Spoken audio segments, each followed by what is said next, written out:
C'est bon? Oui. Erev Tov, on se retrouve comme tous les mardis soirs, Yom Shlishi Shurpal Bokitov, pour étudier la sikha du Dvar Malchut, la sikha que le Rabbi a prononcée dans l'année 91-92, c'est-à-dire à ce jour, pour l'instant, on dit bien toujours pour l'instant, les dernières sikhot que nous avons entendues du Rabbi. Pour l'instant, bien sûr. Parce que très bientôt, nous allons entendre les sikhot de la Géoula, avec le dévoilement prochain du Rabbi Melech HaMashiach le plus rapidement possible. Amen. On donne une bracha à l'endroit qui nous accueille, comme disent les Chazal, nos maîtres, Potrim Birvoda Shel Arsania.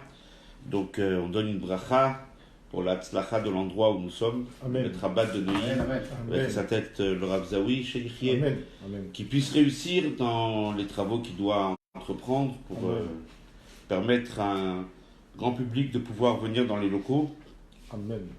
Et on lui souhaite une grande atzlacha du fond du cœur, qu'il puisse continuer son travail extraordinaire, son travail de diffuser la lumière de la Torah, la lumière de la Chassidoute dans la ville de Neuilly et alentour. Donc nous allons commencer sans plus tarder la sikha. On va, comme toujours, on fait un petit point d'introduction.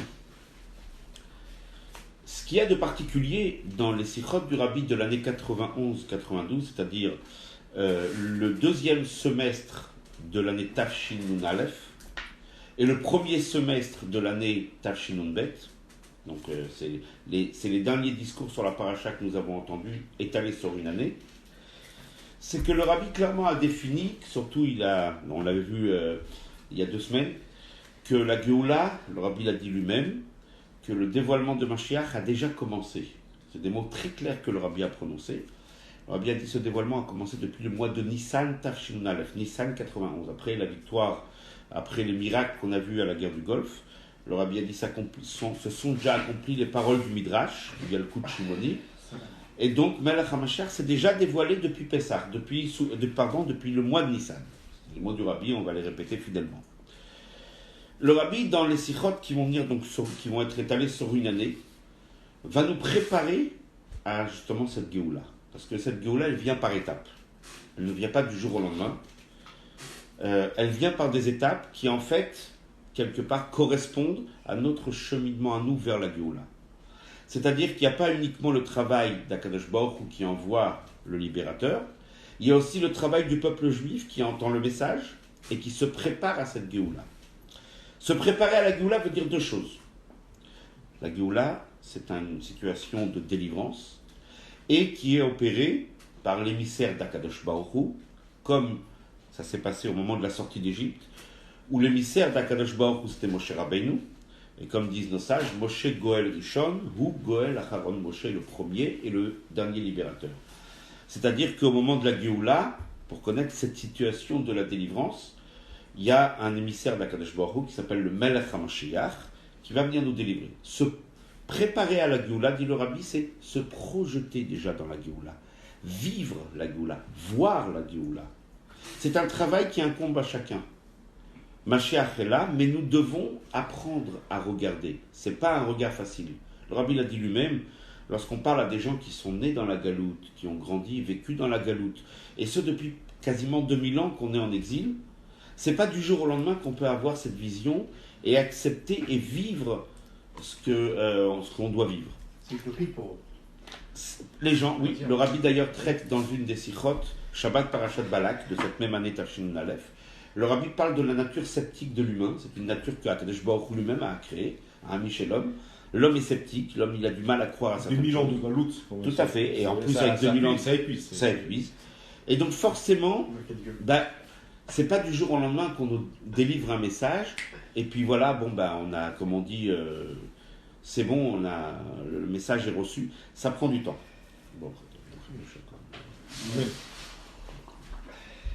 Pour cela, on a besoin d'avoir un éclairage particulier sur la personnalité de Mashiach, de façon à pouvoir le reconnaître. Quelle est la qualité, quelle est la nature profonde du Melech HaMashiach? De cette façon-là, quand il apparaît à nous, on sait que c'est de lui qu'il s'agit. Et surtout, quelle est aussi la situation de la Géoula. Que veut dire Géoula? Pour justement vivre cette Géoula, nous devons dès à présent s'habituer à la vivre, se projeter déjà dans la Géoula. Et ça demande avant tout un regard autour de nous, nouveau. Un regard qui n'existe pas. Alors que le monde semble ne pas avoir évolué toutes ces années-là, surtout depuis que le Rabbi a prononcé ces sikhot, ça fait 28 ans, le monde ne semble pas, en tout cas à mes yeux, avoir évolué. Mais justement, c'est notre travail de porter un regard nouveau et de regarder véritablement que le monde est, oui, comme dit le Rabbi, prêt pour la Géoula. Pour cela, c'est une éducation que nous devons faire déjà sur nous-mêmes et dans notre entourage. Et pour cela que le Rabbi nous délivre ces sikhot extraordinaires, dans lesquels il nous parle tantôt du Melech HaMashiach, tantôt de la Géoula. Cette sikha qu'on va étudier aujourd'hui, la sikha de Shabbat Shlach, le Rabbi nous parle de la Géoula, et il nous délivre un regard, comme on a vu la semaine dernière, il y a 2 semaines. Quel est le regard justement nouveau que l'on doit porter sur le monde qui nous entoure, sur les sujets qui sont notre univers, et en premier lieu sur la paracha de la semaine. Un regard nouveau sur la paracha, un regard novateur, nouveau, qui n'a jamais existé auparavant, et on va le voir. On va essayer pas seulement de le comprendre, mais aussi de l'intérioriser, de le vivre, de le ressentir, et de voir ce que le Rabbi nous transmet à propos de la Géoula. Pour comprendre ce regard que le Rabbi a, et que le Rabbi essaye de nous transmettre, il faut savoir qu'il y a, on va dire grosso modo, 3 étapes. Il y a le don de la Torah au Har Sinaï. Tout a été donné au mont Sinaï, tout. Toute la Torah a été donnée, mais il y a une partie qui n'a pas encore été totalement développée. Elle a été donnée, si on peut dire, en pointillé, si on peut parler de cette façon-là. C'est une partie de la Torah qui ne nous a pas été totalement révélée, mais qui a été supposée. La Kabbalah ça serait ce qu'on peut appeler Pnimiyut Torah, la Kabbalah, ou bien le regard profond de la Torah, ce qui ne sont pas les halachot, les lois ou le Talmud qui ont été donnés sur l'Har Sinaï, mais qui ont été supposés, qui ont été sous-entendus sur l'Har Sinaï.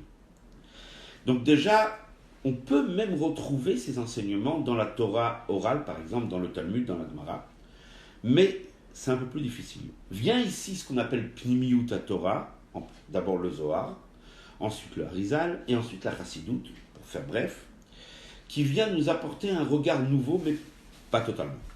C'est un regard qui est déjà inscrit dans le don de la Torah, qui est inscrit au moment du Matan Torah, mais pas assez développé. On va donner après un exemple. Et juste avant la Géoula, Melech HaMashiach vient nous apprendre ce qu'on appelle Torato Shel Mashiach, quelque chose de totalement nouveau, un regard nouveau, une dimension de la Torah totalement nouvelle dont on ne trouve pas aucune trace précédemment. Quelque chose de totalement novateur et bouleversant, je pourrais dire. Et c'est justement ces sikhot-là de Tafshin Nun Aleph, Tafshin Nun Bet.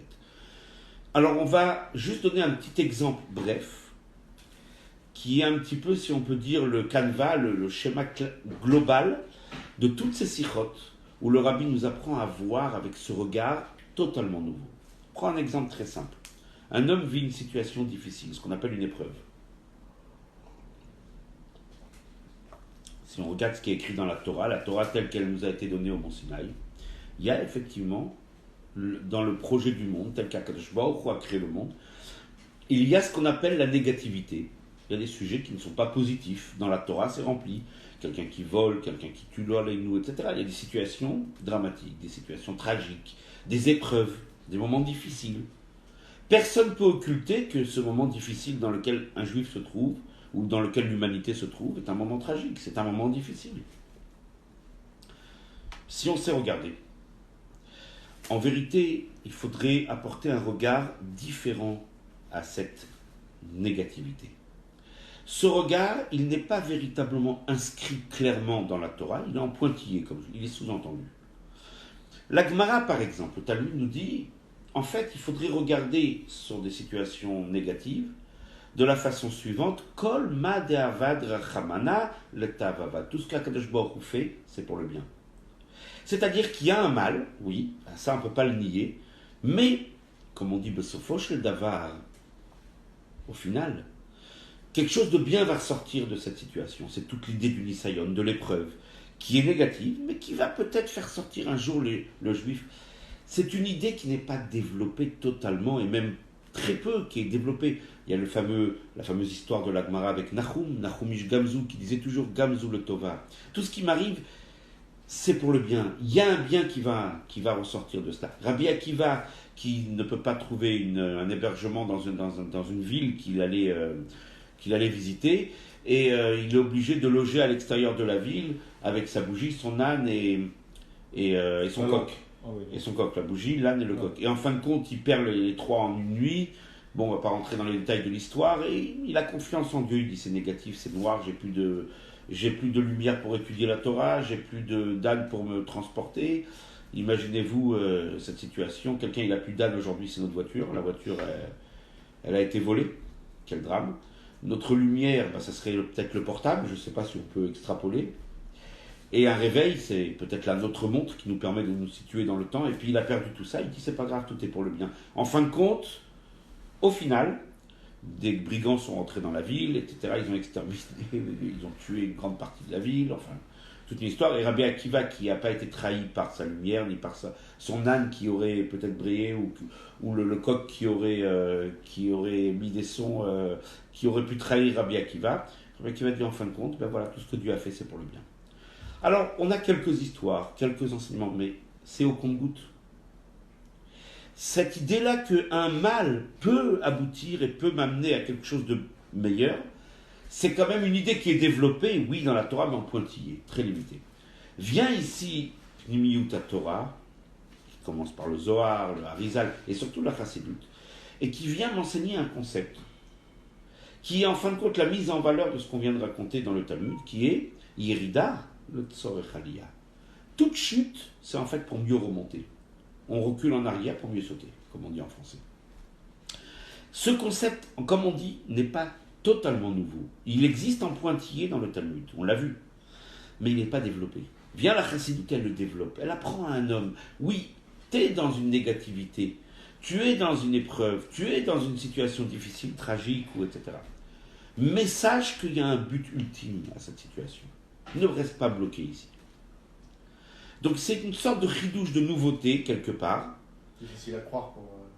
Difficile, c'est vrai. Mais c'est une nouveauté qui n'en est pas une totalement. Pourquoi ? Comme on a dit, parce que déjà dans la Torah, même dans le Chumash, on peut trouver des idées. Yosef Hatzadik qui est vendu en Égypte. Pour en fin de compte, on va se rendre compte à la fin que c'était pour le bien. Donc quelque part, cette idée-là d'une chute qui va amener à une situation, à une élévation plus haute, c'est pas une idée totalement nouvelle, mais son développement et la façon de le vivre au quotidien, c'est l'apanage de Pnimiyut Torah, la profondeur de la Torah, de la Chassidut, etc. Vient le Rabbi, dans une troisième étape, et vient nous délivrer un message totalement nouveau. Il n'y a pas de négativité. C'est un bouleversement. Le Rabbi nous apprend qu'il n'y a rien de négatif. Le négatif n'existe pas. Ce n'est qu'une apparence trompeuse, c'est une apparence visuelle, mais le négatif n'existe pas. C'est ce que nous apprend le Rabbi. Et ça, c'est le regard de la Géoula. Parce que Dieu est partout, donc il ne peut pas y avoir de négatif. À partir du moment où Akadosh Baruch Hu se trouve partout, dans chaque situation, dans chaque lieu, dans chaque personne, alors rien ne peut être négatif. Puisque chaque chose recèle en lui une parcelle divine. Chaque être, chaque situation. Donc il ne peut y avoir de négatif. Mais aller dire à quelqu'un qui vit une situation difficile, il n'y a pas de négatif, tout est bon, c'est pas évident. C'est pour cela que le Rabbi, dans cette dernière année de Sichot, 91-92, revisite chaque paracha de la Torah et chaque passage, si on veut dire négatif, et il nous apprend à regarder comment ce passage est Be'etzem, en vérité positif. C'est un regard que le Rabbi ne nous a pas délivré les années passées, ni personne auparavant, parce qu'on n'était pas encore rentré dans les prémices de la Géoula. Le Rabbi nous dit maintenant qu'on est rentré et que chacun doit se transposer déjà dans la Géoula, d'anticiper déjà cette situation de Géoula. C'est pour cela que maintenant le Rabbi nous délivre ce regard. Et ça reste quand même assez difficile. Mais quand on étudie ces sirotes, on s'imprègne de ce regard du Rabbi, jour après jour, et on finit par découvrir que véritablement, nous-mêmes, on commence à voir des situations négatives, tout d'un coup on arrive pas seulement à en trouver la chute positive, mais de considérer que tout ce qui est négatif, ce n'est qu'en apparence. On l'avait vu la semaine dernière avec Vaïam, Kemitonanimra. N'est-ce pas? On ne va pas revenir sur tous les sujets. Et c'est justement ce qui va se passer dans l'étude du sujet principal de notre paracha, qui est le sujet central de la paracha, la fameuse histoire des explorateurs. Paracha Tameraglim. Que se passe-t-il? Akadosh Baruch Hu dit à Moshe, tu veux envoyer des explorateurs, envoie. Il choisit un représentant par tribu, des hommes, des tzadikim, qui vont... Il n'est pas obligé, Moshe, d'envoyer... Très bien, première très très bonne remarque. Et on va revenir là-dessus, c'est un point fondamental. Bravo. Moshe n'était pas obligé. Dieu lui a dit, le datra, si tu le souhaites, envoie, moi personnellement. Mais ce qu'il attendait, donne la terre, donc... C'est ton initiative, exactement. Oui. Les 12 explorateurs suivent un parcours extraordinaire. Pendant 40 jours, en 40 jours visiter toute la terre, c'est impossible. Mais là, ils l'ont fait. Ils reviennent avec des gros fruits, etc. Et en 2 mots, le compte-rendu de leur exploration, de leur visite, tous, sauf 2, Yeshua bin Nun et Caleb ben Yefoné, tous, les 10 autres, c'est une bonne terre, certes, regardez les fruits, mais justement, c'est une terre qui est inaccessible, elle est trop forte pour nous. Les gens sont trop puissants, sont trop forts, etc. On ne pourra pas réussir à rentrer, on ne pourra pas conquérir cette terre. Ils vont refroidir les Juifs, qui, tous les Bnei Israël dans le désert, entendent ce rapport négatif, se mettent à pleurer, à se rebeller contre Moshe. Yeshua et Caleb, les 2, au contraire, essayent de positiver. Allons, allez, on montera en Eretz Israël, ne vous inquiétez pas. Ah, Tova Aretz Meod Meod, la terre est bonne. Ils essayent de changer un petit peu l'atmosphère et l'état d'esprit. Mais rien n'y fait. Les Bnei Israël se mettent à pleurer. Le Baruch Hu dit, vous avez pleuré ce soir-là. Malheureusement, premièrement, vous pleurez dans l'avenir, ce soir-là. Des générations à venir. Priya le Dorot. C'était Tisha B'Av. Et puis, puisque vous ne voulez pas de ma terre, vous allez rester dans le désert 40 ans. Je vous protégerai. Et puis, quand le plus jeune d'entre vous, qui a 20 ans, qui est donc sanctionnable par le Beddin, à moins que ça, on n'est pas passible de sanction. Donc, quand le plus jeune atteindra l'âge de 60 ans, c'est-à-dire dans 40 ans, donc le dernier mourra, vous ne dépasserez pas 60 ans, vous aurez comme une vie plus ou moins... Parce que les 2 explorateurs ont mal parlé, il y a eu toutes ces conséquences. Les 10. Non, 10. Les Les 10 ont mal parlé. 10 ont mal parlé. Oui. Ah, d'accord. Et voilà les conséquences dramatiques, tragiques, Donc, qui ont engendré d'abord 40 ans supplémentaires dans le désert. Ensuite, c'est ce qui a amené par la suite Tisha B'Av, puisque c'était le soir de Tisha B'Av qu'ils ont pleuré. Donc Dieu a dit, très bien, je prends note, et à l'avenir, ce soir-là, vous aurez l'occasion de pleurer malheureusement. Et donc, une histoire tragique qui se finit tragiquement.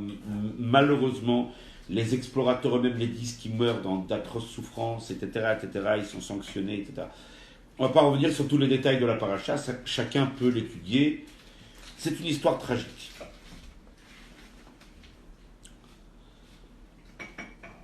Beaucoup de commentateurs essayent d'expliquer, d'apporter une lumière à cette histoire. Mais il reste quand même un point d'interrogation. Il reste un point d'interrogation qui est le suivant. Comment des gens qui sont définis comme des chefs de tribu, des princes, comme des chachamim, et comme Rachid lui-même ramène, Beota Sha'at Sherim Ayu, c'était des gens cachers, des gens bien. Comment ont-ils pu tomber tellement bas et de manquer, si on peut dire, d'émouna et de confiance dans Akadosh Baruch Hu? Beaucoup de commentateurs essaient d'expliquer que c'est le drame du Lachon Hara. Au début, on ne croit pas bien dire, et puis on se laisse aller, etc. On ne va pas rentrer dans le détail, chacun peut regarder les commentateurs de la parole. Très bien, Yaakov. Vient le Admor Azaken. Comme j'ai dit tout à l'heure, on va attendre peut-être un peu le... Ouais, c'est un peu...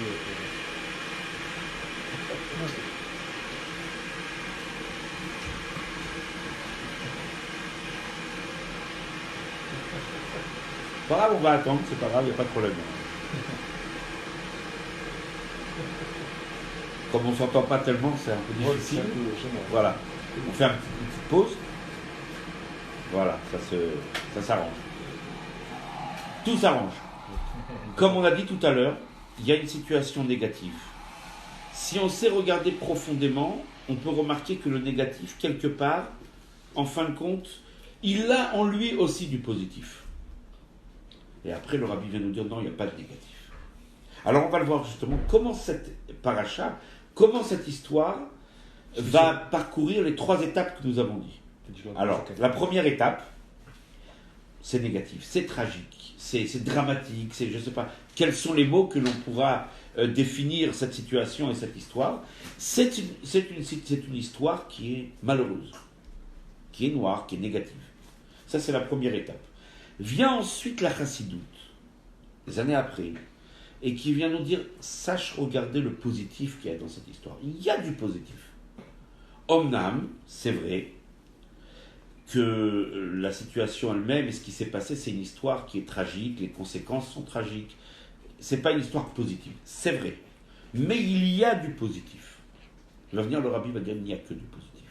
Le négatif, ce n'est qu'en apparence. Comment déjà la chassidoute vient m'apprendre à avoir un regard quand même un petit peu différent? Vient nous dire l'Admour Azaken. L'erreur de ces meraglim, c'est pas une erreur stupide et bête de gens qui ont manqué de confiance en Akadosh Baruch Hu. Pas du tout. Ils étaient dans le désert, protégés par les nuées, la manne, tout leur venait du ciel. Tout gratos. Ils n'avaient rien, ils n'avaient aucun souci. Et qu'est-ce qu'ils faisaient toute la journée? Ils étudiaient la Torah. Ils étaient en connexion directe, qu'on l'amène dans la réalité, Résidence pour Hachem. je dirais la réalité réelle du monde, de faire du monde une résidence pour Hachem, de travailler toute cette proximité avec Akadosh Baruch Hu, de l'amener dans le monde gashmi, dans le monde matériel.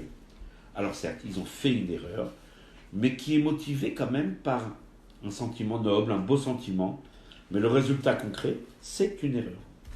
Vient le rabbi dans cette sikha, il vient nous dire pas du tout. C'est pas un échec. Or, il y a eu, oui, une certaine négativité apparente dans l'histoire, on ne va pas le nier, mais il n'y a pas eu d'échec du tout. Et je vais vous dire même le mot de la fin, comment dire, on va vendre la mèche. Le rabbi termine la sikha en disant leur mission a été une réussite totale. Ça, c'est beau. Et ça, c'est un regard qui est complètement La nouveau. Géoula. Regarde. Déjà, et ça c'est la Géoula, quand le Admour Azaken vient nous dire, oui, le résultat est un échec, mais il faut comprendre la grandeur de ces hommes. Déjà, on ouvre les yeux. C'est déjà cette deuxième étape qui nous apprend que dans toute négativité, il y a aussi du positif. C'est un échec. On regarde bien la finalité de cette mission, échec. Ah, ça c'est clair, si vous avez en tampon rouge, un tampon à l'encre rouge, un échec. Mission échouée. Mais il faut comprendre que ces hommes-là ne sont pas des voyous, ne sont pas des gens, comme on dit, de bas niveau. Au contraire, leur motivation était une motivation spirituelle. Ils ont fait une erreur, mais c'est un échec. Vient le rabbi nous dit, non. Il y a une petite négativité, il y a certes une petite erreur qu'on ne peut pas nier, mais le résultat final est un succès. Comment le rabbi va nous apporter, nous apporter ce regard d'une façon logique? Comment il va nous convaincre? Comment le rabbi va faire? Comment il va s'y prendre pour nous faire regarder leur mission des Meraglim comme un succès? Et on se pose la question. Eh bien, on va justement le voir. Le rabbi nous fait remarquer, déjà, quelque chose d'assez intéressant. Déjà, comme vous avez souligné, Chaim, il y a déjà une question qui se pose. Akadosh Baruch Hu, il dit à Moshe, tu veux envoyer des explorateurs? Envoie. Shlach lecha. C'est-à-dire, c'est ton initiative, c'est pour toi. Tu le fais pour toi. Moi, personnellement, je ne vois pas la nécessité d'envoyer des explorateurs. Dès lors que je leur ai promis qu'ils vont rentrer en Israël, je vais assumer ma promesse, il n'y a aucun souci. Je leur ai dit que la terre, elle est bonne. Je leur ai dit qu'ils vont hériter, qu'ils vont réussir à conquérir cette terre. Il n'y a aucune raison de mettre en doute ma parole. Toi, tu désires quand même t'assurer de la faisabilité de ce projet. Shlach lecha. Et là vient la question. Quoi, Moshe n'a pas confiance en Akadosh Baruch Hu? Moshe Rabbeinu n'a pas confiance? Alors, Étonnant. pourquoi qu'il a envoyé C'est étonnant, très étonnant. Et surtout quand on regarde à la lecture de la paracha, il vient, il dit à Yeshua, il lui rajoute un yud. Yehoshua, qu'Akadosh Baruch Hu te sauve parce qu'il a compris qu'il allait avoir un échec. Alors, dans ce cas-là, pourquoi tu les envoies? Au contraire, c'est ça, comprendre de voix. Le regard du rabbi, c'est. Donc, qu'est-ce qui s'est passé ici? Deuxièmement, quelque chose d'assez intéressant. Et ça, on l'a dit. Comment comprendre, même si on peut expliquer, comme l'explique la Nourazaken, comme on l'a dit, qu'ils avaient une motivation qui était bonne. Mais savent quoi le sauf? Comment un tzaddik peut se tromper? Comment peut-il en arriver à un échec? Ota sha'a, dit Rashi. Chéri Mayou, ils étaient cachers. Comment un homme cacher peut tellement, même si on peut comprendre la motivation de leur échec, la raison de l'échec, je veux bien. Ce sont deux questions qui sont globales sur cette histoire. Mais venez, on va regarder quelque chose d'assez intriguant et intéressant. Peut-être parce que Moshe, il savait qu'il allait ne pas rentrer, il voulait savoir qu'est-ce qui attendait le peuple. Pourquoi opter par une voie? Pourquoi utiliser une voie et un chemin qui est voué à l'échec? On va lire la paracha de la Torah de Shlach cette semaine. Mais dans la Haftara, nous allons lire une Haftara qui, très souvent, l'histoire est assez semblable. Quelle est l'histoire de la Haftara? Histoire extraordinaire. C'est exactement 40 ans plus tard. Exactement. En fait, très souvent, la paracha et la Haftara sont deux histoires qui sont éloignées dans le temps, mais là, en fait, c'est assez rapproché sur l'échelle du temps. 40 ans, c'est pas grand-chose. Donc, après 40 ans, que s'est-il passé? Ça y est, c'est une nouvelle génération qui va maintenant entrer en Israël. Qui a pris la tête du peuple juif? Yeshua. Yeshua, maintenant, s'apprête à rentrer en Israël. Qu'est-ce qu'il fait? Il n'a pas dit d'Ashonara. Qu'est-ce qu'il fait? Oui. Qu'est-ce qu'il fait, Yeshua? Il envoie des explorateurs en Israël. Non. Encore. Avait-il oublié l'échec de la première mission? On va se rappeler simplement qu'il en faisait partie de cette mission lui-même. Et lui-même avait dû combattre contre les 10 autres avec son compère Caleb. Et lui-même avait vu à combien cette mission avait échoué. Comment se fait-il que ce même Yoshua, il envoie encore des explorateurs? Alors là, c'est intriguant. On rajoute encore une question. Déjà, en première question, on rajoute celle-là. Manque de moulin, peut-être. Intéressant. Et alors, on va regarder de plus près, et on va voir qu'il y a quand même quelques nuances, voire des grosses différences, entre les deux missions espacées de 40 ans au milieu. Il y a pas mal de différences, et justement, ces différences suscitent et appellent un questionnement. Pourquoi? Pourquoi des choses différentes? Peut-être Rabbi Shimon. Je vais le faire après. Non. Donc, quelles sont les différences? Déjà, la première, c'est que Akadosh Baruch Hu a dit à Moshe, Shlach lecha. C'est ton initiative. Dans la deuxième, Yeshua le fait sans qu'Akadosh Baruch Hu lui dise que c'est son initiative, mais c'est un ordre d'Akadosh Baruch Hu. Déjà une différence. Pourquoi? Pourquoi la première mission, qui a connu l'échec, entre guillemets, c'était l'initiative de Moshe, et pourquoi la deuxième, c'est l'ordre d'Akadosh Baruch Hu? Pourquoi cette différence? Il y a une deuxième différence. De qui s'agissait-il dans la première mission? Quelle était la qualité de ces explorateurs? Nous dit le verset Anashim, la tour et Haaretz. Des gens, ce qu'on pourrait traduire par des civils, Anashim. La tour ne veut pas dire espionner, ne veut pas dire explorer, veut dire visiter comme un touriste. La tour, touriste, c'est le même mot. La tour et Haaretz. Des gens comme vous et moi, des gens civils, qui vont se balader avec l'appareil photo et qui vont visiter la terre d'Israël. Si on traduit mot à mot. Dans la deuxième mission, de quoi il s'agit? Akadosh Baruch Hu dit à Yeshua, Bchar lecha anashim, choisis des gens, meraglim, des espions, l'arpor, pour espionner. Pourquoi cette différence? Pourquoi là il s'agit de tout simples touristes qui vont visiter Israël, et là il s'agit d'espions? Pourquoi? Pourquoi cette mission tout d'un coup est différente? Si déjà elle doit se reproduire, pourquoi cette différence? Il y a encore une autre différence, il y en a encore quelques-unes d'autres, on en a noté les principales. Qui étaient les explorateurs lors de la première mission? Rachei Bene Israël, des gens importants, qui étaient au nombre de 12, un par tribu, des représentants de tribus, des délégués importants, des notables, Qui sont les explorateurs de Yeshua? 2, pas 12, 2, qui ne sont en rien des représentants du peuple juif. Un, c'était le fameux Caleb qui avait été le rescapé de la première mission. Et il fallait être courageux pour retourner.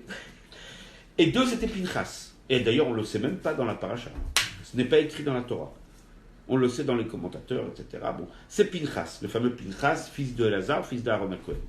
Donc petit-neveu de Moshe. 2 personnes. Pourquoi là, ces 2 personnes qui ne sont pas forcément représentatives du peuple juif? Et pourquoi là, il s'agit de 12 personnes qui sont des notables et qui représentent le Ham Israël? Une autre différence. La première mission était une mission publique, une mission qui a été médiatisée. Tous les Juifs savaient, ils ont accompagné les explorateurs. C'était au su, au vu de tout le monde. C'était une mission qui a été largement diffusée dans tous les médias du désert, enfin, si on peut parler de cette façon-là. C'était accompagné par une diffusion, l'information est passée, voilà, ils sont partis aujourd'hui en grande pompe. Et quand ils sont revenus, alors là, c'était triomphal, etc. Par contre, au moment de la deuxième mission, 40 ans plus tard, c'était ce qu'on appelait Meraglé Cheresh, en chèque, en silence. Bon, on peut imaginer, si c'est des espions, ça doit se faire dans le cas. Mais justement, c'est là est la question. Hein? L'essence du Mossad. Voilà, les ancêtres du Mossad, exactement. En fait, dernier point de différence entre les 2 missions, qui est un point aussi intriguant, c'est que la première mission, ils ont visité tout Israël. Ils ont visité toute la terre d'Israël. Partout. Ils ont parcouru les plages d'ailleurs, hein, pour s'assurer que les plages de Netanya et Ashdod sont des bonnes plages. Mais c'est presque ça, hein, on dit ça un peu sur le ton de la boutade et de la rigolade, mais c'est un petit peu ça, ils ont visité tout Israël. Ils ont ramené des fruits, tout ça, c'était... Par contre, la deuxième mission de Yeshua, la clé là-bas. Ils ont été qu'à Yéricho. Ils n'ont exploré... Même pas, juste à l'entrée en plus. Exactement. Ils se sont arrêtés à l'entrée de la ville. La première maison de l'aubergiste qui s'appelait Rachav, une dame qui tenait une auberge qui s'appelait Rachav, et c'est là-bas qu'ils se sont arrêtés. Exactement. Ils se sont arrêtés là-bas, ils sont restés quelques heures, et ils sont retournés. Pourquoi cette différence? Donc on voit que les 2 missions sont très différentes l'une de l'autre. Résumons les questions rapides, globales. D'abord, comment se fait-il que lors de la première mission, c'était une initiative de Moshe, et qu'Akadosh Baruch Hu lui-même lui a dit, moi, personnellement, je n'en vois pas la nécessité. Ani eini metzavel lecha, moi je te l'ordonne pas, je vois pas la nécessité. Shlach lecha ledaatra, si toi tu le souhaites, envoie. Mais moi personnellement, pourquoi? Pourquoi alors dans ce cas-là, si c'est pas un ordre d'Hachem, pourquoi Moshe l'a fait? Quel est l'intérêt? Quand Akadosh Baruch Hu dit je t'ordonne, très bien, mais quand il dit c'est pas la peine, il fallait pas l'envoyer. Deuxièmement, comment comprendre que ces gens-là qui étaient ksherim ayou botasha, ils étaient des gens valables et aptes, etc. Comment se fait-il que ces gens-là sont tombés tellement bas? Même si on intègre l'explication du Admor HaZaken dans l'Écoute Torah, que c'était une motivation de Gdusha, etc. Ils ne voulaient pas descendre, on l'a dit tout à l'heure, ils ne voulaient pas descendre de leur niveau, dans le désert ils étaient, etc. Ça, c'est les 2 questions globales qu'on peut se poser sur la mission de Moshe. Et après, se pose une 3e question, puisqu'il y a une 2e mission qui a été effectuée 40 ans plus tard. Pourquoi? Sachant que la première a connu un échec, Yeshua aurait dû se méfier de ne pas en faire une 2e. Pour quel intérêt? Quel but? Quel objectif? Sachant que ce n'était pas nécessaire au temps de Moshe, pourquoi ça serait nécessaire maintenant? Et là, après ces 3 questions globales, on va rentrer dans un regard un peu plus profond et on va comparer les 2 missions. Et c'est justement là où on voit des différences. La mission de Moshe, c'était l'initiative de Moshe. La mission de Yeshua, c'était un ordre d'Hachem. Ensuite, là, il s'agissait d'explorateurs au sens touristique du terme. Là, il s'agissait d'espions. Là, il s'agissait de personnalités représentatives du Ham Israël. Là, il s'agissait de 2 personnes qui étaient des anonymes. Hein, leur nom n'était pas connu, ce n'était pas tellement nécessaire. Là, il s'agissait d'une mission secrète, secret défense. Et là, il s'agissait d'une mission médiatique. Dans le Moshe, c'était très médiatisé. Et enfin, la dernière différence, qui est aussi qui nous interpelle, c'est comment se fait-il que les espions, les explorateurs de Moshe ont parcouru toute la terre d'Israël, alors que ceux de Yeshua se sont contentés de Yéricho, et comme on a remarqué tout à l'heure, même simplement l'entrée de la ville de Yéricho. Pour bien comprendre tout ça, il faut comprendre que les 2 missions, en fait, sont parfaitement complémentaires l'une à l'autre. Exactement. C'est 2 missions totalement différentes. il y a une mission qui s'appelle la mission. C'est bon, c'est bon. Merci. Il y a une mission qui s'appelle une mission d'information. Il faut. Non, c'est bon, tout va bien. Une mission d'information où on informe le Ham Israël, on vient l'informer, on vient. Pour quel intérêt? Pourquoi l'informer? D'abord, directement en Israël. Oh, alors justement, on va expliquer, le rabbi explique en tout cas. Il était nécessaire, mais pas obligatoire, enfin, il était important, mais pas obligatoire, que, hormis la promesse d'Akadosh Baruch Hu, que la terre elle est bonne, que les Israël aussi s'en rendent compte d'eux-mêmes. Ils puissent toucher d'une façon concrète, eux aussi, de voir la qualité, la grandeur, la beauté de cette terre. Pourquoi? C'est sûr que lorsque quelqu'un y croit à Kadosh Baruch Hu, alors il n'a pas besoin de confirmation. Mais quand il voit la promesse réalisée d'une façon concrète, il voit devant lui ses fruits, il voit ces fruits merveilleux et le récit extraordinaire des explorateurs, c'est censé lui donner une énergie, une rayoute, une envie qu'il ne peut avoir que lorsqu'il voit les choses avec, comme l'humain aime toujours voir, il croit à ce qu'il voit. Ce n'est pas qu'il n'a pas cru avant, mais il voulait toucher du doigt un petit peu et voir concrètement cette promesse d'Akadosh Baruch Hu. Il voulait la toucher d'un peu plus près. C'est pour ça qu'Akadosh Baruch Hu dit c'est un peu superflu, à mon avis, parce que si ils comptent sur ma promesse, ils n'ont pas, c'est pas nécessaire. Mais il dit à Moshe, si tu penses que ça va donner un peu plus d'envie au Bnei Israël, ça va susciter une joie. Et on sait que la joie et l'enthousiasme, c'est la base du service d'Hachem. Le service d'Hachem des mitzvot, c'est la simcha. L'Admor Zaken explique longuement dans le Tanya, au début, dans les premiers prakim, combien c'est important d'être joyeux. Sans joie, on peut arriver nulle part. L'enthousiasme de la mitzvah. Alors, je me dis, si tu penses, ça va rajouter à leur enthousiasme, surtout quelle mitzvah, de rentrer en Eretz Israël. Alors, il n'y a pas de problème, envoie. Fais-leur un rapport, on va dire, positif, un rapport coloré, fruité, et ça va leur donner envie de rentrer en Eretz Israël. Il n'y a pas de problème. C'était donc une mission d'information, une mission, on peut dire, de motivation, sans plus. Ils n'avaient pas besoin de mission militaire. Pourquoi? Parce qu'Akadosh Baruch Hu était avec eux. Akadosh Baruch Hu aurait assumé tout ce rôle. Il aurait assuré les Bnei Israël de la victoire définitive. Il n'avait qu'à rentrer et Akadosh Baruch Hu aurait tout fait. Voilà. On l'a vu au moment de la traversée de la mer.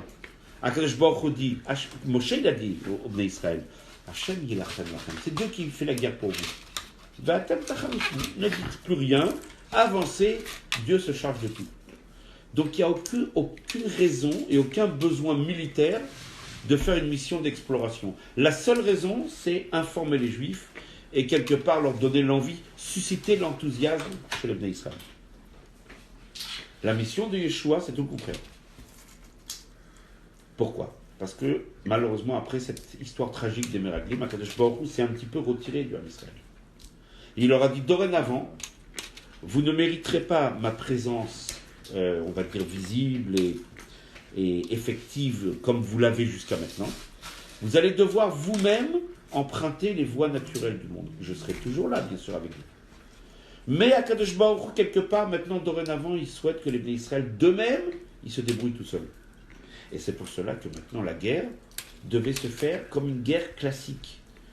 Et donc, quand on fait une guerre, on doit espionner, on doit d'abord faire une reconnaissance du terrain, une mission de reconnaissance. C'est véritablement une véritable mission militaire de laquelle il s'agit, de reconnaître le terrain, de savoir quel est le point stratégique par lequel on peut conquérir la terre, etc., etc., etc. Mais cette fois-ci, ils avaient besoin d'une véritable mission militaire. Pourquoi ils n'avaient pas besoin d'une mission d'information? Comme au temps de Moshe. Pourquoi ils n'avaient pas besoin de savoir que la terre d'Israël est bonne? Ça, ils savaient déjà. Ils le savaient déjà, puisque les premiers Meraglim leur avaient dit. Donc ça, ils avaient gardé en tête que c'est une très belle terre. Donc maintenant, ils avaient besoin juste d'une exploration militaire, d'une mission militaire.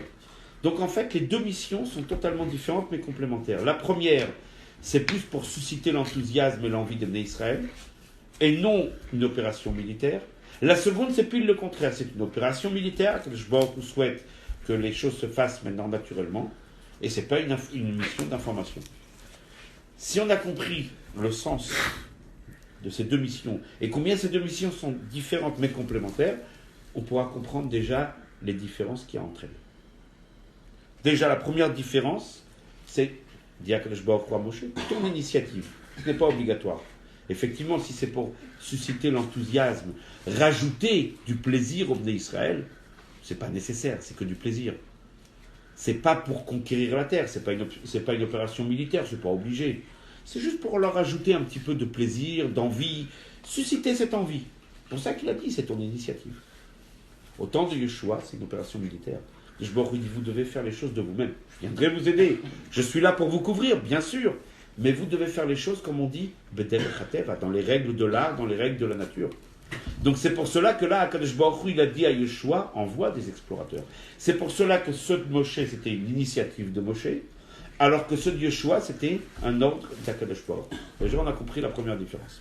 Quelle était la deuxième différence ? Il y a combien de temps entre les deux ? 40 ans. Quelle était la deuxième différence ? La première, c'était des explorateurs, des touristes. Ben oui, munis d'un appareil photo, si on peut parler en termes modernes, qui faisaient des reportages. Leur but, c'était quoi ? C'est de vanter les qualités de la terre au Bnei Israël. Vous n'avez aucune opération militaire à faire. Donc c'était effectivement anachim, des gens, pas des gens militaires, des gens civils, de la société civile, qui étaient là, pour quoi faire ? Ben, tout simplement pour parler au Bnei Israël et pour leur montrer un reportage et susciter leur intérêt, leur envie. Au temps de Yeshua, c'était des meraglim, des explorateurs, des espions qui étaient là pour espionner. C'est militaire. On comprend ? Une autre différence qu'il y avait entre les deux, c'est que là, il s'agissait dans un premier cas, dans la mission de Moshe, les chefs des Bnei Israël. Dans la deuxième, 2 personnes anonymes qui n'étaient pas représentatives du Ham Israël. C'est normal. Lorsqu'il s'agit de vanter les mérites de la terre, on sait très bien que les Juifs sont partagés en 12 tribus. Nous aussi, aujourd'hui, on a toutes les tribus d'Israël. On a les Tunisiens, les Algériens, les Marocains, les Polonais, les Alsaciens. Chacun a son minag, chacun son... Et on respecte la diversité de chacun. Et pas forcément la partie d'Eretz Israël qui me plaît va vous plaire à vous, et vice-versa. Chacun peut avoir un intérêt dans un autre endroit. Les uns préféreront plutôt la beauté sauvage du désert du sud d'Israël. Les autres préféreront les superbes plages à l'ouest. Alors que tant d'autres préféreront plutôt les hauteurs du Golan, etc. etc. On va parler un peu pragmatique et concret. Donc forcément, 12 tribus, c'est 12, si on peut dire, goûts différents, 12 façons de voir les choses différentes. Et c'est pour cela qu'il fallait un chef par tribu, qui lui savait exactement quelle est la nature, quelle est l'envie de sa tribu, et il amenait justement les arguments qui pourraient faire mouche, qui pourraient susciter l'envie de sa tribu. Puisque c'était une mission qui était là pour susciter l'envie et amener un peu d'enthousiasme. Donc il savait exactement, il savait que pour certains, par exemple, ce chef de tribu qui savait que sa tribu aimait, par exemple, je ne sais pas, la plage, donc lui, il a vanté les belles plages d'Eretz Israël. D'autres qui aimaient plutôt, je ne sais pas, les belles montagnes, d'autres tribus qui étaient plus attirées par les hauteurs, par le pâturage vert, etc. Donc le chef de tribu était là pour dire, attention, nous avons vu aussi un détail qui peut vous intéresser à vous. C'est pour ça qu'il fallait 12 représentants, un par tribu. Quand il s'agit d'une mission militaire, comme celle de Yeshua, ce n'est pas nécessaire. Il n'y a pas besoin de représentants du peuple juif. Il faut simplement des gens efficaces, des gens qui savent et qui connaissent qui savent ce que veut dire une mission d'espionnage. Ce n'est pas des représentants. Voilà pourquoi là, au temps de Moshe, c'était 12 représentants, un par tribu, alors qu'au temps de Yeshua, c'était 2 personnes qui pas forcément, enfin, on connaît leur nom, mais quelque part ne représentent pas le Ham Israël. Les 2 dernières différences, la première s'est faite avec une grande publicité, une médiatisation, c'est normal. Le but, c'est d'amener les Bnei Israël à vouloir la Eretz Israël. Donc si c'est caché, si l'information est cachée, c'est une mission qui va être couronnée de l'échec. Il faut au contraire le publier. Lorsque vous devez faire de la publicité, le but même de la publicité, c'est que ça soit le plus possible diffusé, qu'il y ait une visibilité. Si cette mission ne connaît pas la visibilité pour laquelle elle a été mandatée, alors ça ne sert à rien. Par contre, autant que Yeshua, qu'il s'agissait d'une mission militaire, en général, une mission militaire vaut mieux qu'elle soit secrète. Il vaut mieux pas que ça soit trop... vous savez, si déjà il y a un juif qui est au courant, toute la synagogue est au courant. Vous imaginez si tout le peuple juif aurait été au courant que les espions militaires au temps de Yeshua ils sont partis, le monde entier aurait repris l'information dans tous les sites internet, tout le monde aurait dit voilà, il y a des espions qui sont là. C'est fini, c'est l'échec de la mission. Voilà pourquoi là il fallait que ça soit clandestin, en secret. Voilà pourquoi là au contraire ça devait être médiatisé. Et enfin, dernière différence qui va se comprendre, puisqu'il s'agissait d'une mission en temps de Moshe, d'information et, comme on dit, d'enthousiasme, etc. Donc c'est pour ça qu'ils ont dû visiter toute la terre, pour s'imprégner de tout ce que cette terre pouvait receler. Si vous ouvrez une brochure publicitaire pour un guide touristique pour un pays, si on vous cache, je ne sais pas moi, les 3/4 de ce que recèle comme beauté ce pays-là, c'est une brochure qui est ratée. Elle doit faire le tour de tout ce qui est beau dans le pays. C'est normal, une brochure touristique doit faire le tour. Donc ils ont dû visiter tout Israël. Mais l'espionnage, ce n'est pas nécessaire. Quel est le but de cette mission de Yeshua? C'est de trouver le point névralgique, le point, comme il y a écrit là-bas, Manoula. comme la Gemara dit, Manoula chez Israël, le cadenas, Le Rabbi, là où on peut passer. C'est uniquement ce but qui était recherché. Quel est le point le plus faible? Quel est le point, si on peut dire, quel est le talon d'Achille de la terre qui s'appelait à l'époque la terre de Canaan? Donc il n'y a pas besoin d'aller dans tout Israël. C'est ça, c'est tout Israël. Exactement. À partir du moment où on sait par quel endroit rentrer, puis après une fois qu'on a pénétré, c'est plus facile. Le reste après, voilà, dans une mission militaire stratégique, le principal c'est connaître le point de passage. Avec ça, on a compris maintenant, on a compris toutes les différences qu'il y a entre les deux missions. Et maintenant, on va comprendre aussi les questions globales sur la mission de Moshe Rabbeinu.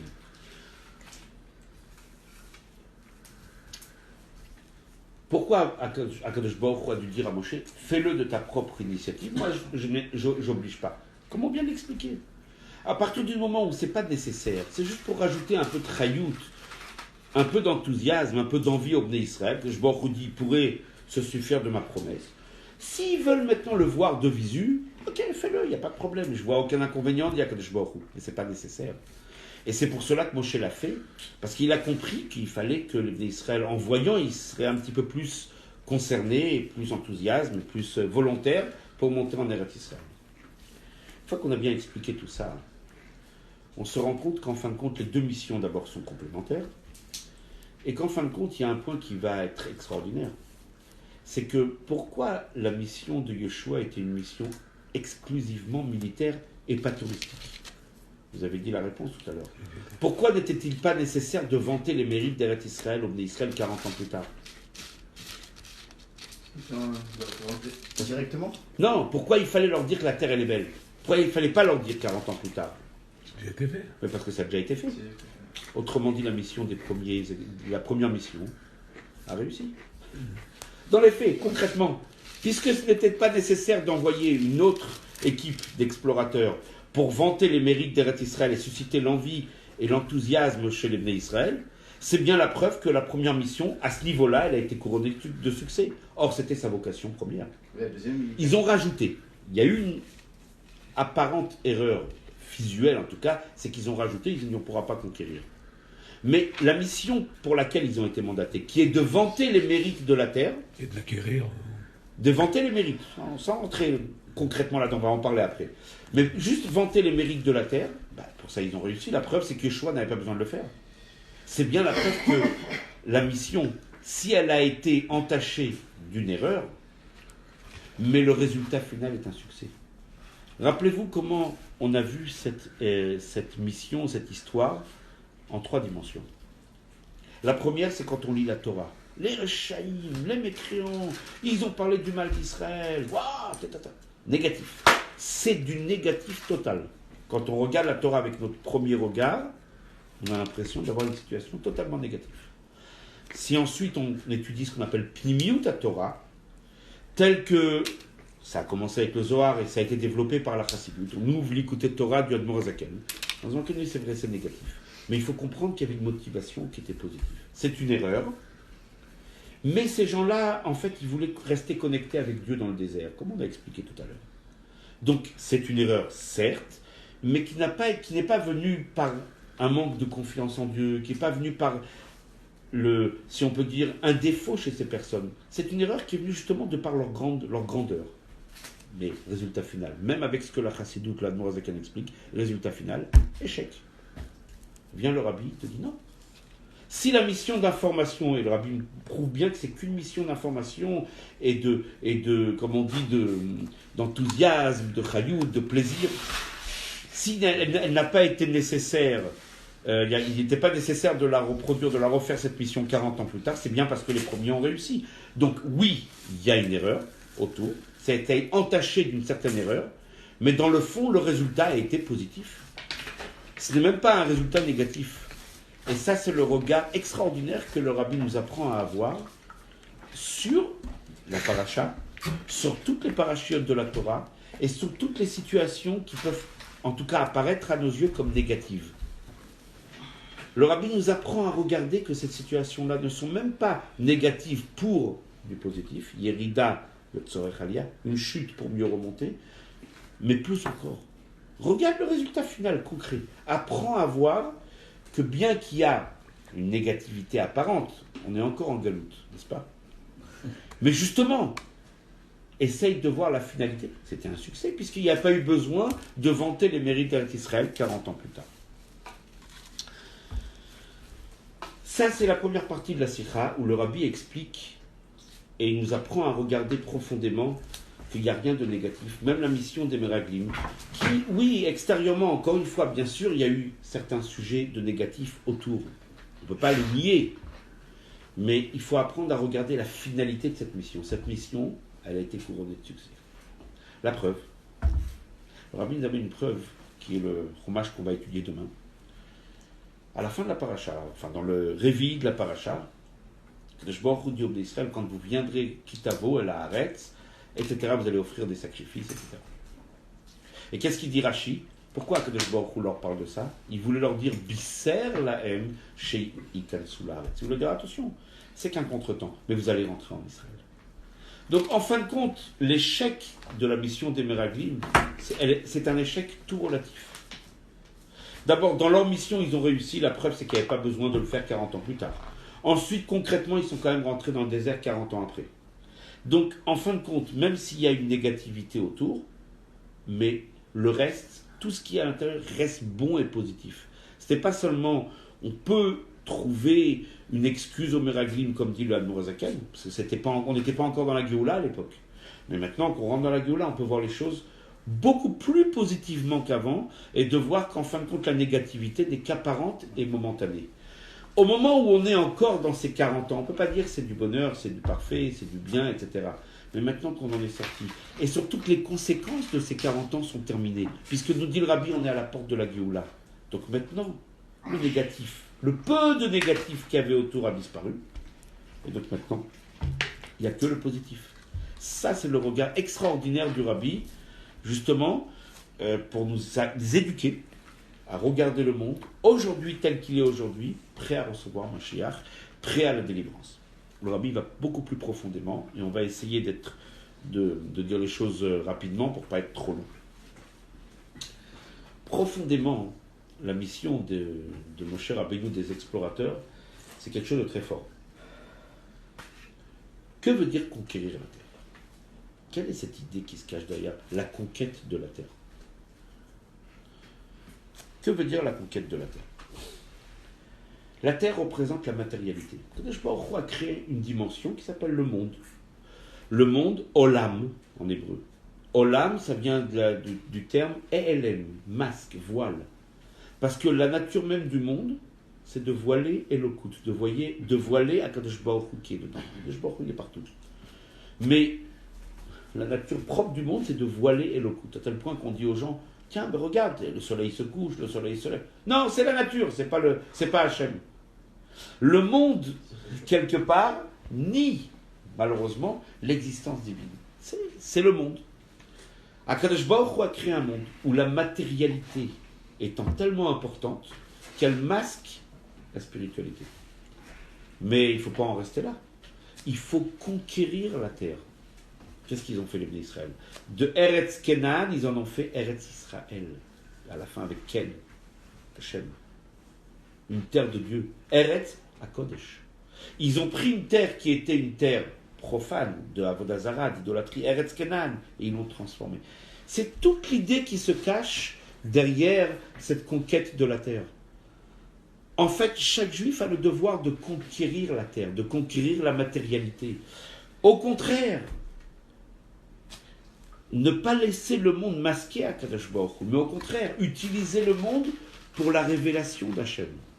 Le prendre, l'utiliser pour qu'il célèbre la gloire d'Hachem. C'est ce qu'on appelle dans le Midrash, cette phrase que la Chassidoute développe tellement en commençant par le Tanya, le chapitre 36, que le but de la création du monde, la Sotloïd Barer, dira Betartonim, faire pour Dieu une maison ici-bas. Akadosh Baruch Hu, là où il existe, personne ne peut le nier, c'est que de l'Akdusha. Là où il n'y a pas l'Akdusha, là dans le monde qui est le nôtre, laisser la place et laisser apparaître Akadosh Baruch Hu dans notre vie de tous les jours, dans la matérialité la plus grossière, c'est ça qui bouche à Haaretz. C'est ça la conquête de la terre. Il faut conquérir la terre. Et c'est toute l'idée derrière les Meraglim. Toute la mission d'exploration. Vous savez quand est-ce qu'elle est partie cette mission? Le 29 Sivan. On y est bientôt d'ailleurs. 29 Sivan. C'est pas anodin comme date. Sivan, c'est le mois du don de la Torah. On a un mois pour la ressasser, ce don de la Torah, pour l'intérioriser. On arrive le 29 Sivan, le dernier jour. Ça veut dire qu'on arrive à l'apogée, si on peut dire, au summum du Matan Torah. Le Matan Torah a commencé le 6 Sivan. Mais tout le mois a été placé, si on peut dire, sous le signe du don de la Torah. Le 3e mois, Yad Chat Litaï, le mois du don de la Torah. Au moment où ce mois va se terminer, le 29 Sivan, on a compris le message. On est chargé comme un téléphone est chargé à 100%. Ou comme une voiture électrique serait chargée avec la batterie pleine. Et qu'est-ce qu'on fait maintenant? Quand la batterie elle est pleine, on roule.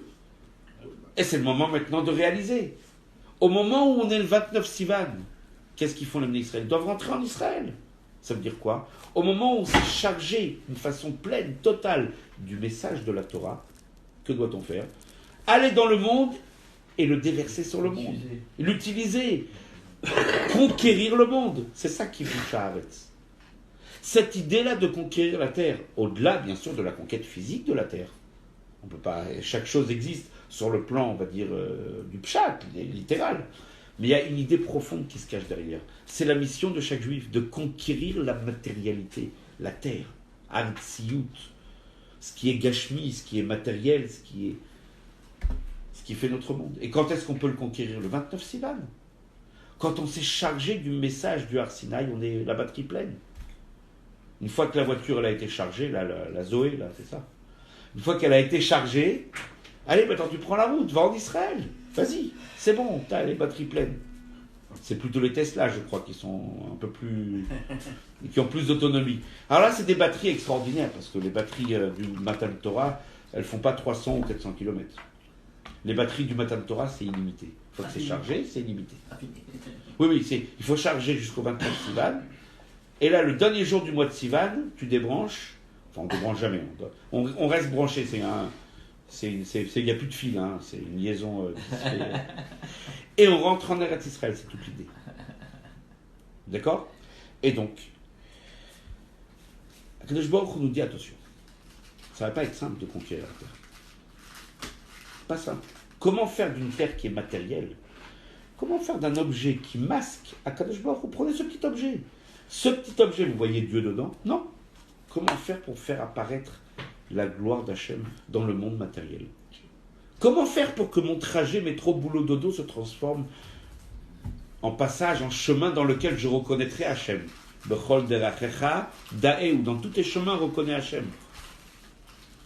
Comment faire pour que ce monde matériel, pas seulement n'ait pas d'emprise sur moi, mais que c'est moi qui le transforme et qui le consacre à Kadosh Baruch Hu? Comment faire? C'est très dur. Il faut des artisans pour ça. Des gens de métier. Ça ne se fait pas par des amateurs. Ah ouais. Non. Il faut des gens qui sont diplômés, des gens extrêmement capables, qui ont une connaissance pointue de leur affaire, dans leur métier, des gens extrêmement qualifiés. Il faut un ouvrier extrêmement qualifié qui, lui, peut amener la révélation de Dieu dans la matière la plus basse et faire pour Dieu une maison dans ce monde. Il faut des artisans extraordinaires. Mais il faut que l'artisan, il ait aussi des outils. Il faut un artisan et il faut des outils. Avant de regarder qui sont les artisans, quels sont les outils, on va d'abord définir les besoins. Avant de recruter, il faut savoir qu'est-ce que j'ai besoin. C'est pas parce que je vois quelqu'un de fort sympathique comme Rabbi Shimon que je dis bon, je vous recrute. C'est vrai que vous êtes fort sympathique, oui. Mais il faut d'abord définir. Vous savez, si on recrute par rapport à la tête du client, l'entreprise n'ira pas très loin. Il faut d'abord définir quels sont les besoins. Quels sont les artisans et les gens de métier, les techniciens et les je sais pas, les ingénieurs les plus pointus, les plus qualifiés que je dois avoir. Quelles connaissances et quelles sont les capacités que je demande. Et ensuite, avant d'acheter les outils, quels sont les outils quelle est la définition de l'outil que j'ai besoin? Très simple. Pour l'artisan, c'est très simple. L'ingénieur, c'est très simple. Puisqu'il faut amener la doucha la plus grande, Dieu, dans le monde, donc il faudrait quelqu'un qui a en même temps une parfaite connaissance de la langue de Dieu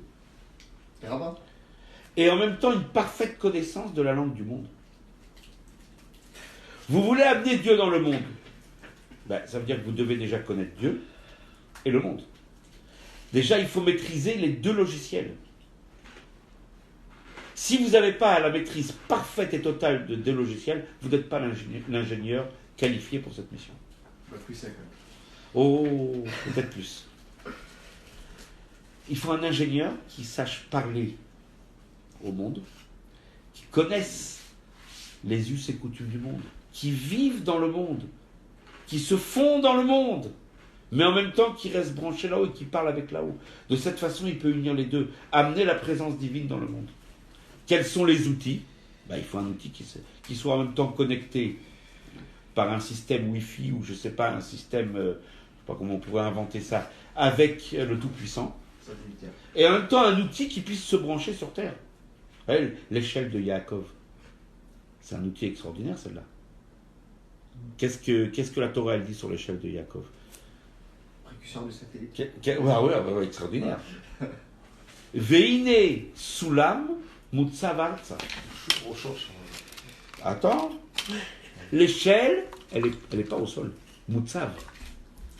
Elle tient droit, elle est fixée au sol. Il faut être fixé au sol. Il faut avoir la maîtrise du monde. Après, vas-y.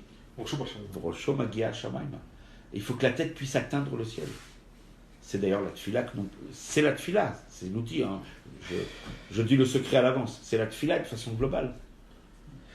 L'outil de référence de cet ingénieur extraordinaire, c'est comme un peu l'ingénieur qui est capable de parler les deux langues. Il a besoin d'un outil qui se connecte en même temps avec l'au-delà et en même temps avec le monde.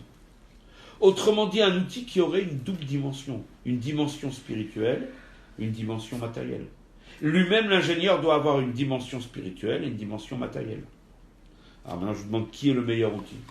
Qui est le meilleur ingénieur? Elle est évidente, la réponse. Les Bnei Israël. Pourquoi? Ils font la prière, ils étudient la Torah. Parce que nous avons en nous une connexion avec l'au-delà. D'où elle vient cette connexion? On a une puce à l'intérieur. On a un logiciel, la Neshama. La Neshama, elle est connectée avec l'au-delà. Une connexion extraordinaire. On le dit d'ailleurs le matin. Neshama shenatatabi tehorai. La Neshama que tu m'as donnée en moi, elle est pure. Pure, ça veut dire elle est connectée. Je ne sais même pas si c'est du 4G, du 18G, je ne sais pas si c'est une puissance extraordinaire. La Neshama, elle est, comme dit l'Admorazaken, Chelek Eloka Mima'al Mamash. C'est une partie divine. Donc nous avons en nous un logiciel qui nous connecte avec l'au-delà. Et en même temps, on a un logiciel qui nous connecte avec le monde. C'est quoi? Notre corps, notre gouffre. On a un corps qui nécessite d'être alimenté. Quand il fait chaud, on doit boire aussi. Hein.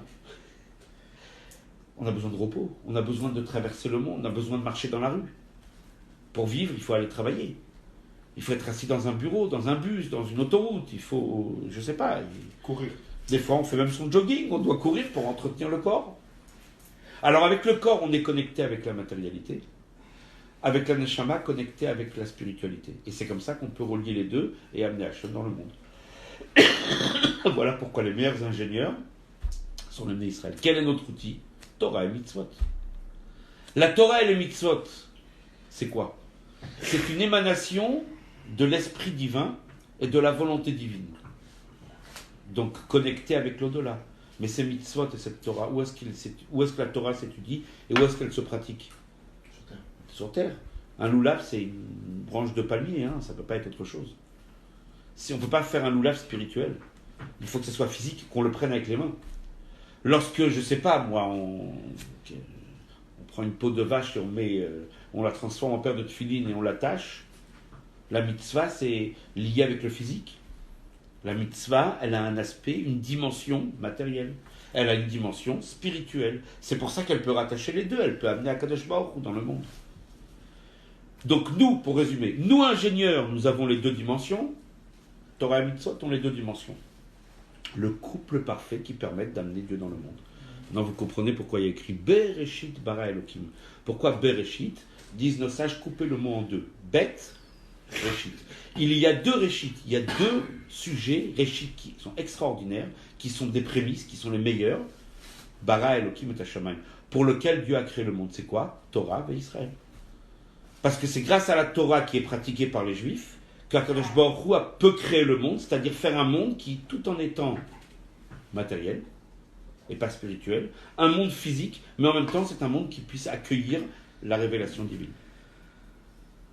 Alors simplement le rabbi, dans les textes, pour parler de ces deux dimensions, les deux dimensions que nous avons en nous, les deux dimensions qu'il y a dans Torah et Mitzvot, on peut les appeler de différentes façons. Il y a des différentes façons de les nommer. On va les nommer dans la Sikha d'une façon un petit peu différente de ce qu'on nomme dans ce... Mais on peut retrouver cette appellation dans d'autres textes de la Chassidoute. La dimension haute s'appellera Dargat Ha'achdout, la dimension de l'unité. Pourquoi? Parce que quand on parle de la spiritualité, tout est un, tout est relié avec Echad, Hashem Echad. La dimension basse, la dimension physique, s'appellera Dargat Ha'itchalkut, la dimension de la diversité, de la pluralité. Pourquoi? Parce que le monde est fait d'une diversité, d'une pluralité. On ne voit plus la présence de l'unique, de l'être unique à Kadosh Baruch Hu, mais on voit toutes sortes de choses dans le monde, toutes sortes d'êtres, toutes sortes de créations, toutes sortes de végétation, etc., etc., etc. Donc, lorsqu'on voudra nommer, si on peut dire, l'aspect, la dimension spirituelle, on dira la dimension de l'unité, Dargat Ha'achdout. Lorsqu'on voudra nommer la dimension basse, la dimension physique, on dira Dargat Ha'itchalkut. Et on va essayer de le regarder un petit peu plus rapidement chez l'homme et chez la Torah, puisque l'ingénieur avec son outil. On va d'abord regarder par rapport à Torah et Mitzvot. Dans Torah et Mitzvot, qu'est-ce qui serait plutôt la dimension de la Hardout, c'est-à-dire la dimension spirituelle, proche de Dieu, et la dimension physique? La Torah, c'est quoi la Torah? C'est l'étude de la sagesse divine. C'est plutôt la dimension spirituelle. Les mitzvot que nous pratiquons dans le monde représentent plutôt Dargat Ha'itchalkut, la diversité. D'ailleurs, la Torah, il y en a une, les mitzvot, il y en a 613. La Torah, elle vient de l'esprit divin, Chochmato Yitbarech, ça s'appelle l'émanation de la sagesse divine. Par contre, les mitzvot se partagent en 613, parce qu'elles sont pratiquées dans le monde. Le monde, Dargat Ha'itchalkut, la dimension de la diversité, de la pluralité. Prenons même l'étude de la Torah elle-même, elle se partage en deux. Quand vous étudiez les halachot diverses, il y a tellement de halachot, il y a 60 traités dans le Talmud, il y a 4 livres du Shulchan Aruch, etc., etc. Il y a des multitudes de halachot. Là, c'est plutôt l'aspect de la Torah, la dimension de la Torah qui est physique, matérielle, ce qu'on appelle Dargat Ha'itchalkut, la dimension de la pluralité, la diversité. La Torah, c'est divers, il y a plusieurs sujets, plusieurs thèmes variés. On peut étudier la Torah et passer d'un sujet à l'autre, extraordinaire. Par contre, si vous étudiez Pnimiyut à Torah, la Kabbalah, le Zohar, la Chassidoute, qui ne parle que d'une seule chose, la Kadosh Baruch Hu. Elle parle que de la grandeur d'Hachem. Là, on touche plutôt à la dimension de l'unité de la Kadosh Baruch Hu. Donc on voit bien que dans Torah et Mitzvot, il y a les deux dimensions. Chez l'homme aussi. Déjà, chez un juif, il y a la neshama et le gouffre. La neshama est liée avec Dieu. Et le neshamot, il y en a plusieurs aussi. Il y a la tienne, la mienne, la sienne. Non. Qu'est-ce qui est du l'Admorazaken dans le Tanya? Av echad le kulana. Les neshamot viennent d'une seule et même source. C'est la même neshama qui est en toi et en moi et en lui, etc. C'est la même neshama. Par contre, si on regarde le gouffre, combien de juifs il y a? 600 000 juifs. Par rapport au corps, les corps sont partagés. À goufim, mechulakim. Les corps sont divers, sont diversifiés, sont pluriels. D'où l'idée du respect l'un de l'autre. La pluralité, la diversité. Donc par rapport au corps, le corps est lié plus avec la matérialité. La neshama est liée avec la spiritualité. Même la neshama elle-même, si vous regardez la neshama elle-même, il y a ce qu'on appelle l'essence de la neshama et il y a les forces de la neshama. On ne va pas rentrer dans le détail, c'est un peu compliqué, mais tout le monde a pu un petit peu toucher du doigt que dans la neshama, il y a Esser, Kochot, Anefesh, il y a 10 forces de l'âme. Chokhmah, Bina, Da'at, Chesed, Gvura, Tiferet, Netzach, Hod, Yesod, Malchut. Il y a 10 forces de l'âme. Mais il y a l'essence de l'âme qui est au-dessus de ces forces. Le niveau de l'unité, la partie haute, la dimension haute, le niveau de la diversité, la partie basse. Donc nous, juifs, avec la Torah et les mitzvot, on peut relier le monde avec Akadosh Baruch. Si je vous pose une question, quelle est la dimension avec laquelle on réussit? Quelle est l'arme et quelle est la dimension avec laquelle on réussit à conquérir le monde, à faire du monde une résidence pour Dieu? Vous allez me dire, la dimension basse. Ce qu'on appelle Dargat Aitralkut. Pourquoi? Parce que c'est elle qui parle au monde. Pour faire de ce monde une maison pour Dieu, il faut parler au monde. Donc logiquement, la première réponse qui viendrait à l'esprit, lorsqu'on doit s'occuper de la conquête d'Eretz Israël, la conquête de la matérialité, quelle serait, chez moi, en tout cas, la dimension que j'utiliserais le plus pour conquérir le monde? Le corps. Le corps, le physique, puisque c'est ce qui me permet de travailler sur le monde. Pareil, la Torah et les mitzvot, quelle est la dimension que j'utiliserai? La dimension physique, matérielle, parce que c'est elle qui parle au monde. Le chidouche, la nouveauté ici de la paracha, et on va le voir, c'est qu'il faut aussi introduire dans le monde la dimension de l'unité, la dimension du spirituel, à l'état pur. Comment on le voit? C'est les deux missions de Moshe et de Yeshua. Rappelez-vous, les deux missions sont dans le but de la conquête. Moshe a envoyé 12 explorateurs, la diversité. Mais ça ne suffit pas. Il faut aussi la mission de Yeshua qui est complémentaire. Où là, c'était que 2. On va voir après pourquoi ça représente l'idée de l'unité. Il y en a 2, c'est pas l'unité, c'est 2. On va le voir, on va l'expliquer. Mais d'abord, je donne le schéma global de l'histoire. Donc, on a la conquête de la terre qui doit se faire, bien sûr, avec la dimension physique, matérielle de la Torah. Et ça, c'est la mission de Moshe Rabbeinu. Mais on doit aussi conquérir le monde, transformer le monde en y introduisant le logiciel, si on peut dire, spirituel. Très souvent, on a l'impression que lorsqu'on veut agir sur le monde, il est nécessaire et obligatoire de parler le langage du monde et c'est tout. Non!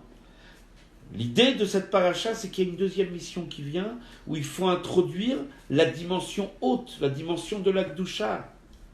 Que le monde n'ait pas peur d'être, comme on dit, touché, pénétré, par ce qui est l'au-delà, par ce qui est l'irrationnel, surtout en France, le pays de Descartes.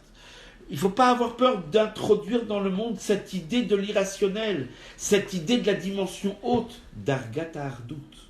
Et ça, c'est la mission de Yeshua. Maintenant, on va expliquer pourquoi la mission de Yeshua est plus, correspond à la dimension, au logiciel, si on peut dire, spirituel d'un juif et de la Torah, et pourquoi la mission de Moshe correspond plus à la dimension physique du monde. On va l'expliquer. Moshe a envoyé 12 personnes. Ces 12 personnes représentent la diversité du Ham Israël. Yeshua en a envoyé que 2. Ces 2 représentent l'unité. Pourquoi? Parce que l'unité, ce n'est pas forcément le chiffre 1, ça peut être aussi 2. Que veut dire avoir le logiciel qui me connecte avec Hachem? Concrètement, quel est ce logiciel? Comment me connecter avec Hachem? Kabbalat Ol. se soumettre à Hachem. Se soumettre à Hachem, ça passe par les mitzvot assez et les mitzvot lota assez, sans rentrer dans la diversité des mitzvot. C'est deux mouvements. Ne pas faire ce que j'aurais envie de faire et de faire ce que je n'aurais envie de pas faire. Deux. C'est pour ça que le chiffre 2 peut représenter aussi l'idée de l'unité. Je me branche avec Akadosh Baruch Hu, donc forcément ça se traduit par deux mouvements, mais sans rentrer dans tous les détails. Il y a encore autre chose qui nous montre que les deux explorateurs sont liés avec cette idée de l'unité, c'est-à-dire avec le logiciel spirituel de la Torah. Qui étaient les 12 personnes qui ont été envoyées par Moshe? 12 personnes de haut niveau. Qui étaient les deux envoyés par Yeshua? Ils étaient aussi de haut niveau, mais la Torah elle ne dit pas. La Torah elle met simplement, elle met un titre, Anashim, des hommes. Celui qui est soumis à Kadosh Baruch Hu, il ne met pas en valeur sa qualité première. Il est Anashim, il est modeste, il est humble. Quand on est connecté avec Hachem, qu'est-ce qui est mis en valeur? L'humilité, la soumission à Hachem, Anashim. Quand on vit dans le monde, c'est dans le monde qu'on a besoin d'avoir un titre, d'avoir un poste, d'avoir quelque chose d'officiel. Je suis rabbin de, je suis le chaliach de tel endroit, etc. C'est nécessaire pour parler au monde, oui. Mais quand on est branché avec Akadosh Baruch Hu, avec l'irrationnel, avec celui qui est au-dessus de toute logique, celui qui est au-dessus de toute la diversité, celui qui est un, la dimension de l'unité, la seule façon de s'y connecter, c'est d'être soumis à lui. Kabbalatol, d'être Anashim, comme les deux étaient des Anashim. Encore autre chose qui me fait dire que la mission de Yeshua, c'est plutôt quelque part la connexion avec l'au-delà qu'on amènerait dans le monde. Un autre élément. Ils ont fait leur mission en silence, secrètement. Quelqu'un qui vit dans le monde, il fait des choses avec médiatisation, diffusion, c'est normal, ça fait partie des règles de l'art. Vous allez ouvrir un Beth Midrash, un Beth Rabat, si vous ne faites pas de publicité, ça ne va pas marcher. Par contre, quand on est branché avec Akadosh Baruch Hu, au moment où on se branche avec la dimension de l'unité d'Akadosh Baruch Hu, on est silencieux. On n'existe pas, on s'annule. C'est pour ça que c'était des meraglés très riches, silencieux. Également, les deux représentent l'unité. Chacun à sa façon. Qui était le premier? Kalev.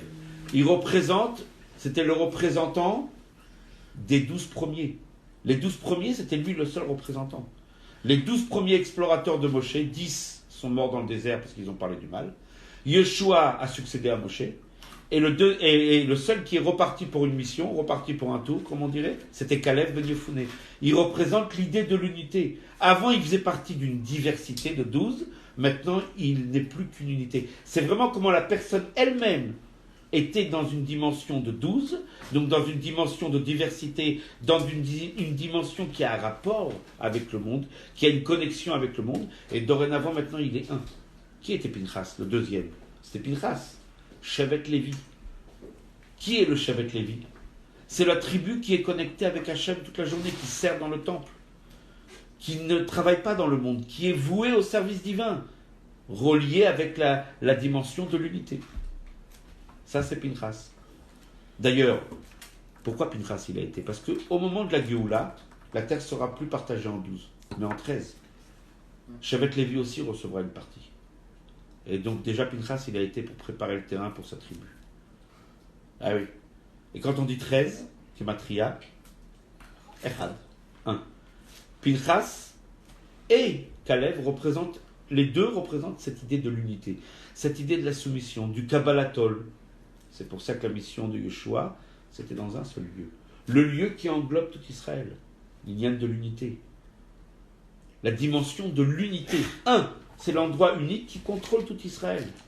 Parce que la mission de Yeshua, c'était une mission qui a rapport plus avec l'unité, avec la spiritualité. La mission de Moshe est une mission qui a plus rapport avec le monde, avec la matérialité. Et l'un ne va pas sans l'autre. On ne peut pas amener à Kadosh Baruch Hu la dimension de l'unité. Dans le monde, la dimension de la diversité, si on ne parle pas de deux langages à la fois, si on n'a pas les deux logiciels, si on n'a pas les deux missions, celle de Moshe et celle de Yeshua. Tel que le Rabbi explique comment ces deux missions sont tellement complémentaires, pas seulement dans l'histoire de la paracha, mais dans la conquête du monde qui est la mienne tous les jours. Comment je dois procéder? De deux façons. Je dois en même temps être connecté avec le monde, la mission de Moshe, en même temps être connecté avec Akadosh Baruch Hu, la mission de Yeshua. Donc on voit bien que les deux missions sont complémentaires et les deux missions sont réussies. Il ne peut pas y avoir d'échec. Quand je comprends profondément quelle est la nature de la mission de Moshe, je me rends compte que c'est une mission qui a été couronnée d'un véritable succès. C'est une mission que je dois reproduire, sans les quelques erreurs qui sont venues entacher cette mission. Mais c'est la mission que je dois accomplir sur les deux plans, celle de Moshe et celle de Yeshua. Pour terminer, on va peut-être lire un petit passage, juste pour terminer. Le Rabbi nous appelle, pour vivre justement la Géoula, ne pas se contenter d'être connecté avec le monde uniquement d'Argat à Itralkut, la diversité, la mission de Moshe, mais aussi d'y adjoindre cette élévation spirituelle. On doit en même temps être des êtres qui vivent dans le monde, qui sont connectés avec le monde et qui s'attellent à la tâche de faire du monde une maison pour Dieu, mais en même temps être connectés avec Hachem, avec le niveau de l'unité. Et le Rabbi va nous le dire d'une façon plus pratique, va nous l'appliquer d'une façon très intéressante. Gam avodato apratit shel kol echad vechad l'Israël. Le travail personnel de chaque juif, comme les juifs sont divers et différents l'un de l'autre.